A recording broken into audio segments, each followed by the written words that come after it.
Now, what's going on, family? I'm Scrapbook Boxing, Museum of the Forgotten Fisticuffs series. We're going to continue to talk about the 1920s as we did in our previous video. Now, on Wednesday night, April 4th, 1928, 22-year-old Max Schmeling, who was to your right, he was better known as the Black Yulin, defeats 26-year-old Franz Denier, who's to your left, in 15 rounds to win the Germany's heavyweight title in Berlin. The referee was Paul Sampson, and he gives the nod to the Black Yulin, Max Schmeling. Now, Max Schmeling stood 6 foot 1 inch. He was a heavyweight and had a 76-inch reach. He had a total bout career at that fight, 36 fights, 4 losses, 3 draws, and 26 knockouts. As for Franz Denier, he stood 6 foot, and he had a record coming into that fight, 18 wins, 5 losses, 3 draws, and 10 knockouts. Now, Max Schmeling was known as the Black Yulin. He was born September 28, 1905 in Klein-Lungwitz in Germany. He died February 2nd, 2005. He was 99 years of age at the time of his death, and he would reside in Brandenburg, Germany. He fought from 1924 to 1948.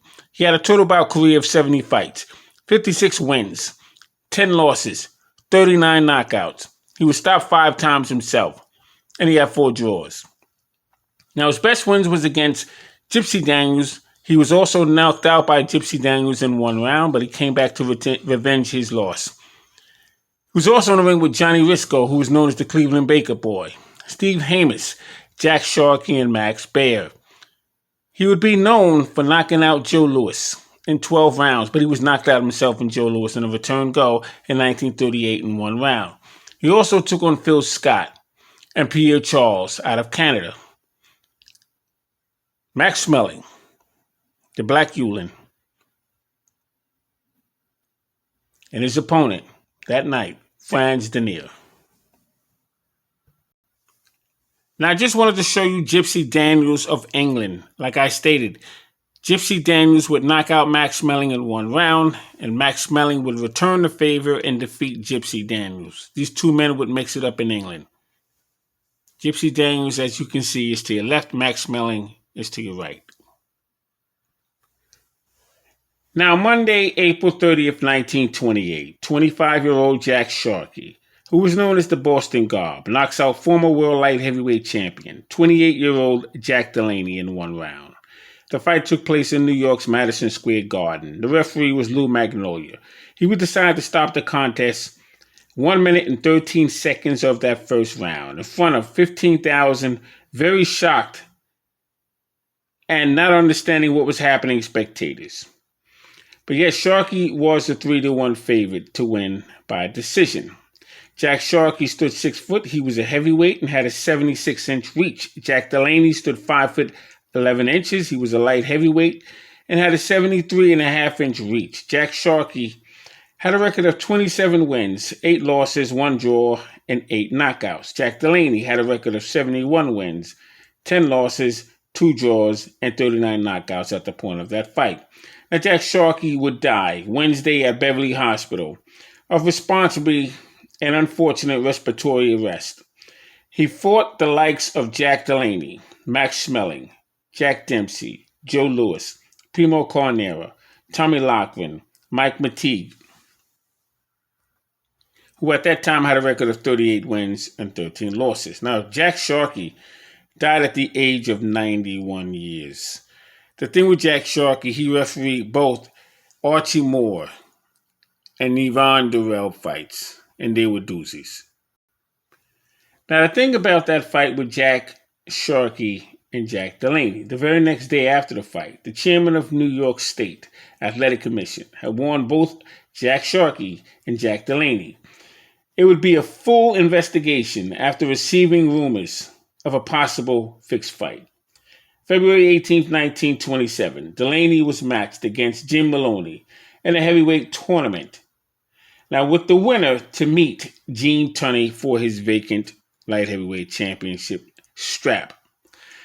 Now, Gene Tunney was looking to retire, and he would wind up fighting a man from New Zealand, and his name was Tom Heaney. But Jack Sharkey also met Jim Maloney as well. He met with Jack Dempsey after the defeating Jack Delaney and was found by Jack Dempsey. Jack Dempsey had fouled Jack Sharkey. He hit him low. After Jack Sharkey had complained to the referee, he turned his head and he felt as though he was fouled. And right after that, Jack Dempsey would crack him in the chin and he would knock him out. And, there's no fault of Jack Dempsey. Jack Dempsey did what he had to do. Unfortunately, not everyone plays in fair sportsmanship. However, it was not under the rule book that you could not hit a man if the man was looking away, because you have to protect yourself at all times. But Jack Sharkey, known as the Boston God, was a very good fighter. And like I said, he fought the likes of Joe Louis and Jack Dempsey, as well as Max Schmeling. Jack Sharkey would become the heavyweight champion of the world in 1932 when he would defeat Max Schmeling. Now, May 24th, 1928, 25-year-old Todd Morgan defends his World Junior Lightweight Championship crown against 25-year-old Eddie Cannonball Martin. 15 rounds in New York's Madison Square Garden. He would take an unnecessary beating in front of 6,000 screaming spectators. Assorted press had the bout and had Morgan 7 rounds up and Martin 6 rounds, closing behind with 2 rounds even. Rematch July 18th, 1928, Brooklyn's Ebbets Field, New York, 15-round draw in front of 20,000 spectators. Satisfied fans were very happy because they saw something that they thought they were going to see between two gladiators. Now, here's the thing with Moran. He had a swollen eye, and they were looking about stopping the fight. But Moran said, no, I want to continue. I am the champion. I deserve to continue with this fight. Morgan stood 5'7.5". He was a junior lightweight, had a 71-inch reach. Martin stood 5'3". He was a junior lightweight and had a 65-inch reach.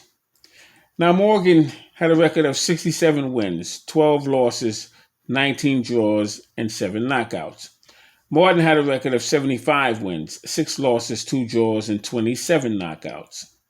February 15, 1929, Morgan adopted 4 years only bully son of Mrs. Morgan. Would be around to see his dad win.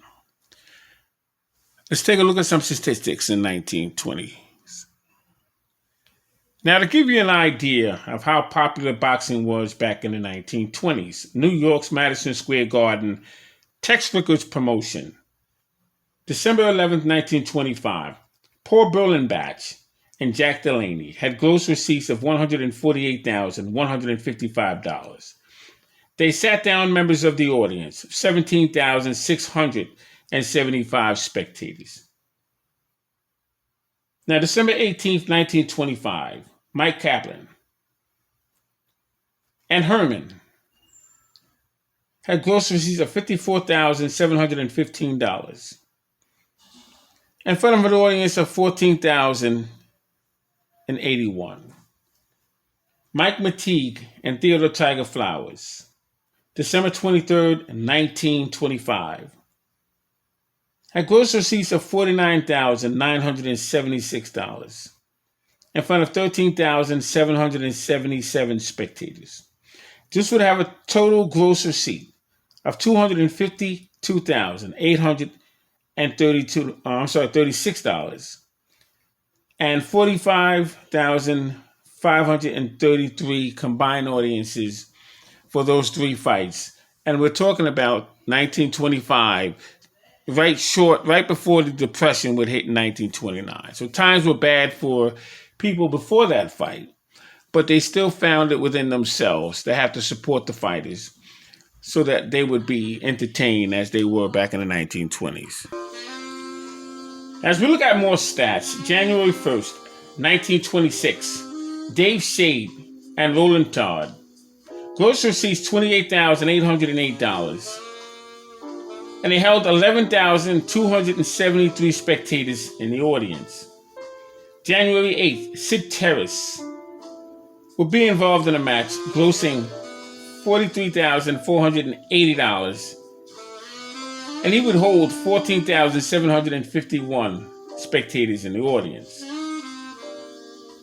Now, January 15th, Jack Delaney and Bob Fitzsimmons would be in the ring, grossing $42,383. 17,451 spectators would be in the audience. January 23rd, 1926, Zivik and Milliken. Oh, what a match that was. They grossed $39,163 that evening. And they held 13,920 members in the audience. February 26, 1926, Harry Greb and Theodore Tiger Flowers. These two men would earn $95,577. And they would sit down. 17,256 members of the audience. That's just the tip of the iceberg of what took place in 1925 and 1926. I'm Scrapbook Boxing, Museum of the Forgotten Fisticuffs series. All great fights and all great fighters will never be forgotten on my channel. The 1920s was something special. You had fighters who fought literally because they were hungry. They had a reputation to uphold. They were very popular during their time. You see, baseball and boxing and horse racing were the key sports during that era. And many of the fighters, regardless of what geographic location they would come from, fought from their heart and fought because it was a way to put food on the table and it can guarantee them stability. This is what made boxing so special during those years. And many of the fighters that I showed you had adopted that reason for being in the ring. Thanks for watching. Until next time, Museum of the Forgotten Fisticuffs series examines the 1920s.